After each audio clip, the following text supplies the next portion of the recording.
आज की इस वीडियो में सीखेंगे हिंदी में एक वर्ड है से और इसका प्रयोग अलग अलग वर्ड के साथ किया जाता है।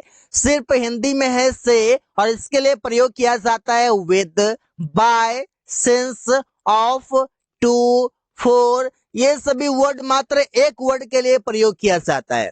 तो इन सभी शब्दों के बीच क्या अंतर होगा, किस किस कंडीशन में प्रयोग किया जाएगा, ये भी इस वीडियो में सीखेंगे। जैसे विद है और विद का मतलब है से। अब इसका प्रयोग कैसे किया जाता है? जैसे कोई हथियार या औजार की बात हो वहां पर से का प्रयोग करेंगे। जैसे कलम से, चाकू से, तो वहां पर विद का प्रयोग करते हैं।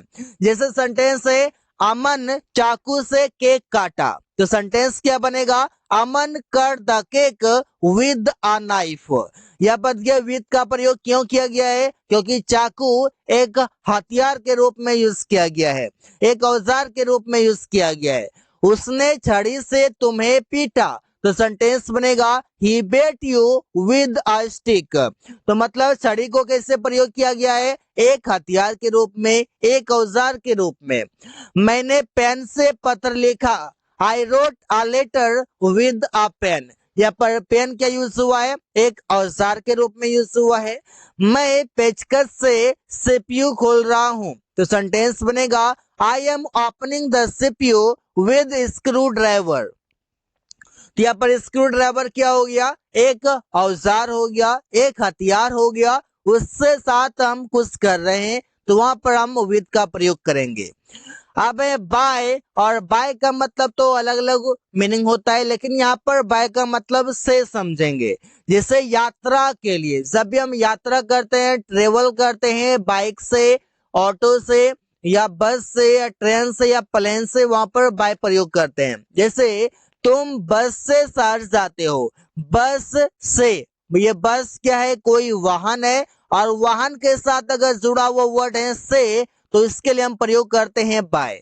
जैसे you go to city by bus, हम लोग ट्रेन से दिल्ली जा रहे हैं, we are going to Delhi by the train. यहाँ पर बाय यूज किया गया है क्योंकि ट्रेन एक वाहन के अंतर्गत आते हैं। मैं कार से ऑफिस जाता हूँ, I go to office by car. मेरा भाई बाइक से बाजार गया, my brother went to market by bike. तो कोई वाहन के साथ अगर यूज करना हो हिंदी में से, तो वहां पर हम प्रयोग करते हैं इंग्लिश में बाय। ऑफ, ऑफ का मतलब है से, और इसका क्या मीनिंग होगा, किस कंडीशन में यूज करते हैं? इसका मतलब है गति से, मतलब जहां पर मोशन की बातें हो, स्पीड की बातें हो, वहां पर हम प्रयोग करते हैं ऑफ का से के लिए। जैसे मैं दीवार से गिरते गिरते बचा, तो सेंटेंस बनेगा I escaped falling off the wall. Off the wall क्यों हुआ? क्योंकि दीवार से, यहाँ पर दीवार से अगर मैं गिरता, यहाँ पर क्या होता? गति होता, मोशन होता। इस वजह से यहाँ पर ऑफ का यूज किया गया है। वो पुल से नदी में गिरा, he fell into the river off the bridge. यहाँ पर ब्रिज मतलब क्या है? आपका पुल। ऑफ द ब्रिज मतलब पुल से गिरता, तो यहाँ पर मोशन होता, गति होता। पेड़ से आम गिरा, the mango fell off the tree. अब ट्री से गिरा मैंगो, यहाँ पर गति हुआ, इस वजह से ऑफ यूज किया गया है। बच्चा छत से गिर गया, तो सेंटेंस बनेगा the child fell off the roof. तो ऐसे ही सेंटेंसेस बना सकते हैं। सिंस, सिंस का मतलब है से। जैसे हम बोलते हैं निश्चित समय के साथ, जैसे 2 बजे से, तो ये आपको कैलेंडर में मिल जाएगा, ये आपको वॉच में मिल जाएगा। कहने का मतलब यहाँ पर है कि जो भी टाइम आपको कैलेंडर में दिख जाए, जो भी टाइम आपको दिख जाए, क्लॉक में दिख जाए, उस टाइम के साथ प्रयोग करते हैं सिंस। जैसे वे लोग बचपन से अंग्रेजी बोल रहे हैं, यहाँ पर बचपन हो, सुबह हो, शाम हो, इन सभी के साथ सिंस प्रयोग करते हैं। जैसे वे लोग बचपन से अंग्रेजी सीख रहे हैं, तो सेंटेंस बनेगा they have been speaking English. वे लोग बचपन से बोल रहे हैं, they have been speaking English since childhood. यहाँ पर चाइल्डहुड के साथ सिंस का प्रयोग किया जाता है। जैसे घड़ी, कैलेंडर, सुबह, शाम, बचपन, कल के साथ, इन सभी शब्दों के साथ सिंस का प्रयोग हमेशा किया जाता है। मैं सुबह से मैच खेल रहा हूँ। I have been playing the match since morning. यहाँ पर देखिए स्ट्रक्चर आपका क्या होगा, ये भी लिखा गया है, नो कंफ्यूजन। तुम लोग कल से वहां काम कर रहे हो। You have been working there since yesterday. यहाँ पर सिंस यस्टरडे का मतलब है कल से, और ये यस्टरडे हो, टुमारो हो, इन सभी के साथ सिंस प्रयोग किया जाता है।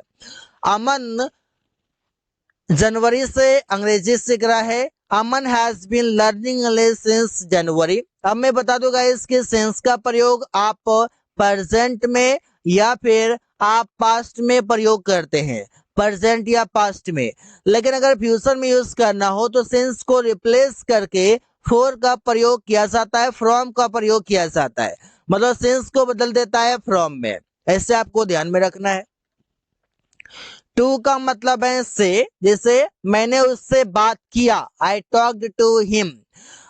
उसने अमन से कहा, ही सेड टू अमन। यह बद के टू का प्रयोग किया जा रहा है टॉक के साथ और सेड के साथ, और ये हमेशा प्रयोग किया जाता है, सेंटेंस जितना भी बनाए सभी में प्रयोग करना है।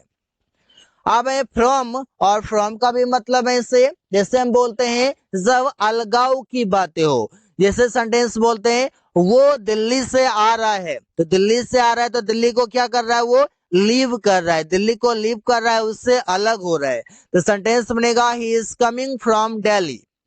मैं घर से रोज स्कूल जाता हूँ, I go to school daily from house. मैंने अलमीरा से फाइल निकाला, आई टूक आउट द फाइल्स फ्रॉम अलमीरा। अब यहाँ पर आप देख सकते हैं कि कोई भी चीजों को कोई भी चीजों से अलग करना है तो वहां पर हम से के लिए फ्रॉम यूज करते हैं। उसने डब्बे से घी लिया, ही टूक घी फ्रॉम द बॉक्स। तो सेंटेंसेस ऐसे ही बना सकते हैं। फोर का मतलब है से, जैसे समय की अवधि के लिए, ड्यूरेशन ऑफ टाइम बताने के लिए प्रयोग करते हैं, जैसे 5 सालों से, 2 दिनों से, 4 घंटों से इत्यादि। जैसे सेंटेंस बनेगा हम लोग 5 सालों से यह किताब पढ़ रहे हैं, we have been reading this book for 5 years। ये 5 साल क्या है, ड्यूरेशन ऑफ टाइम है, इस वजह से फॉर यूज किया गया है से के लिए। तुम 2 घंटों से उसका इंतजार कर रहे हो, you have been waiting for him for 2 days। यहाँ पर 2 घंटों से लिखा हुआ है तो 2 घंटों के लिए आप लिखेंगे 2 hours, या फिर बोल सकते हैं 2 hours। रिया 30 मिनटों से खाना पका रही है, Riya has been cooking food for 30 minutes। Riya has been cooking food for 30 minutes। Riya 30 मिनटों से खाना पका रही है। तो ऐसे ही सेंटेंसेस कई सारे बना सकते हैं। रमेश 2 दिनों से दवाई खा रहा है, Ramesh has been taking medicine for 2 days। 2 दिनों से फॉर 2 days। तो ऐसे ही सेंटेंसेस बना सकते हैं फॉर की मदद से के लिए। So guys, thanks for watching, that's all for today.